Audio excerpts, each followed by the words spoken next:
G'day punters, racing today at Warwick Farm. We are currently on a good 4 surface. There's a bit of overcast weather about, but the rain will hopefully stay away and we will be working with a good 4 surface. Racing on Saturday is super exciting. We've got a few nice races at Rose Hill. We've got the Group 3 San Domenico Stakes and the Group 3 Ming Dynasty Stakes for the 3-year-olds, and then we've got the Group 3 Premier's Cup for the stayers over 1900 metres. Wolfe is going to be very hard to beat in that one, but I did like the trial of Grey Lion yesterday. He looks a value chance in that race. He's going to be ready to go first up. And then we have the Group 1 Memsie Stakes over 1400 metres at Caulfield. Alizé is a favourite in all-in markets, and she is going to be really hard to beat after that first up win in Sydney. But first of all, let's get stuck into this meeting at Warwick Farm. I think the best bet of the day comes up early in the day. It is in the first race, number 2 Fiery Red from the Gay Waterhouse stable. Tommy Berry's in the saddle. He's drawn barrier 6, which is absolutely perfect for him. He's going to make his luck on the speed. His first preparation, he was thrown in the deep end. They run him in races like the Breeders' Plate and the Group 2 Skyline behind Microphone, who ended up winning the Sire's Produce. His trials have been really nice. The first one, he didn't wear the blinkers and it was okay. And then the second one, the blinkers went on and he went outstanding.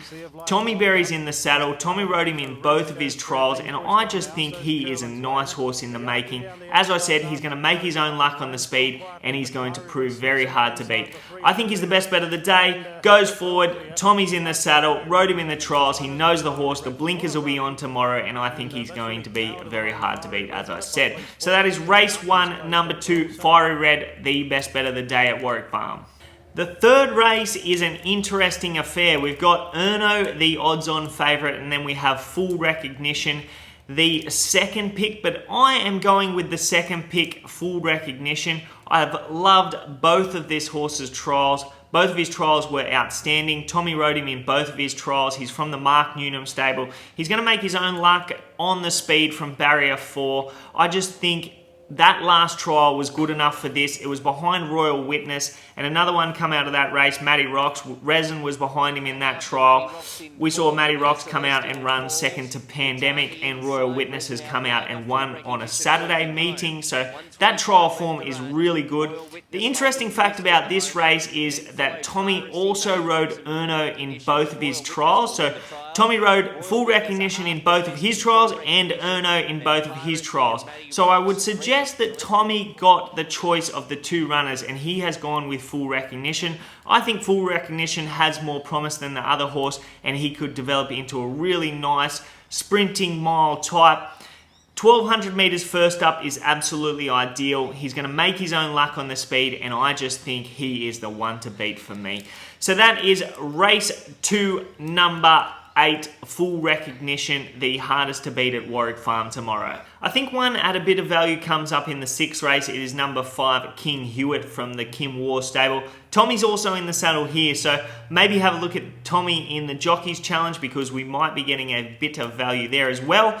He's drawn barrier 7, so he's going to go back. He trialled really nicely twice in preparation for his first up effort behind Lifetime Quest, where he didn't have the best of luck. He was back on the fence.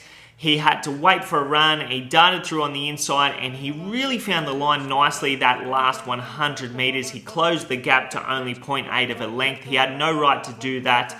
He meets a few of that from that race in this race. I think he's going to be nicely suited second up to 1600 metres.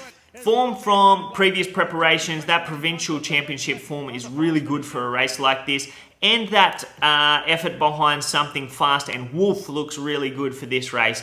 I think he's going to be hard to beat second up, and I think there is a chance that he will be well back. So that is race 6, number 5, King Hewitt, a bit of value for us at Warwick Farm tomorrow.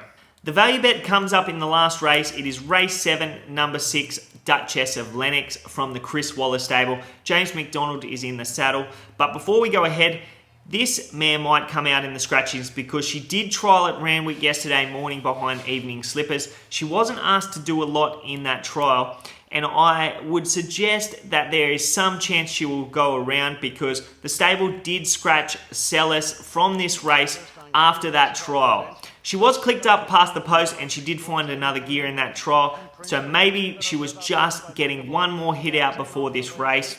She trialled at Gold Coast prior to that and she trialled really nicely. Care to Think was in that trial, so form out of that trial is good enough for this. I just think she had a really nice campaign. There was a win at Scone in her Class 1 that really stands out to me. Stamped her as a nice mare in the making. Form from that Queensland preparation has stood up. We saw Dealmaker come out and run really well in the last race on Saturday. Also Karif come out and run well in that same race on Saturday. That's stronger class than this.